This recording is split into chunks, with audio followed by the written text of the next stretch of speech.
Welcome to our Strength Training for Beginners series. This is going to be perfect for anybody who's brand new to strength training and wanting to learn the basics so that they can make sure that they're doing the movement right and just have a better idea of kind of the most effective exercises, the things they should really be focused on to build functional strength. So today we're going over the hip hinge movement.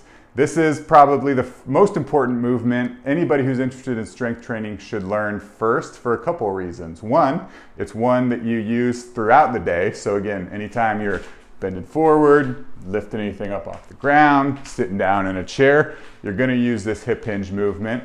But in terms of exercise, it is the foundational movement that you're going to use in so many other movements. So as we're learning to get stronger, we need to build that strong foundation before we start adding a bunch of weights and doing a bunch of crazy stuff. So let's start with the basics, which is this hip hinge, and then we can move forward. So to perform the hip hinge, there's a couple things to get started. First is you want loose knees. So what I mean by that is your knees just aren't locked out. A lot of times when people are learning, they lock out their knees and kind of do this type of hip hinge.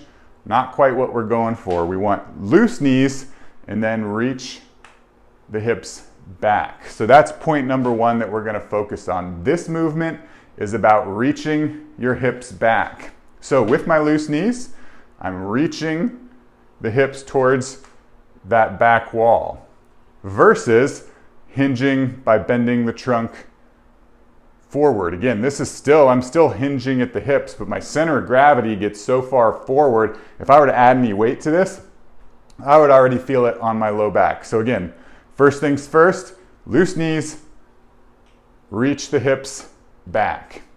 Second thing you want to pay attention to is keeping a neutral spine, which just means you don't want a bunch of spinal movement in this exercise. So to do this, it's nice to have like a PVC pipe or a broom or something long and skinny.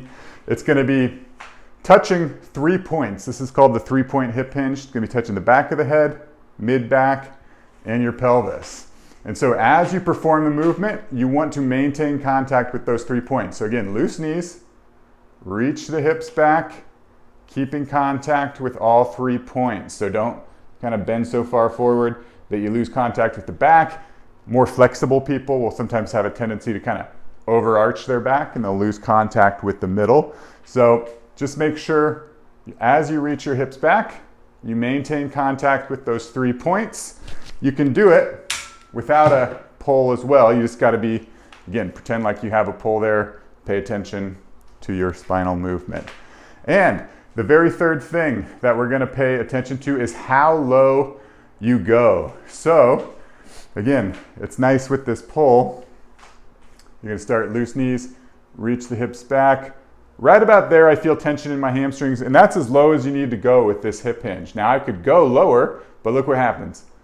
You see how I lose contact with my back of the hip movement here? So that's why we got to be careful how low we go. We want to go just to the point where we feel a little bit of tension in the hamstrings, and that's as low as you need to go. It's not about touching the floor or doing anything like that. It's about maintaining that neutral spine. So, as you're practicing, those are the things to keep in mind. 1, start with loose knees. Don't lock your knees out.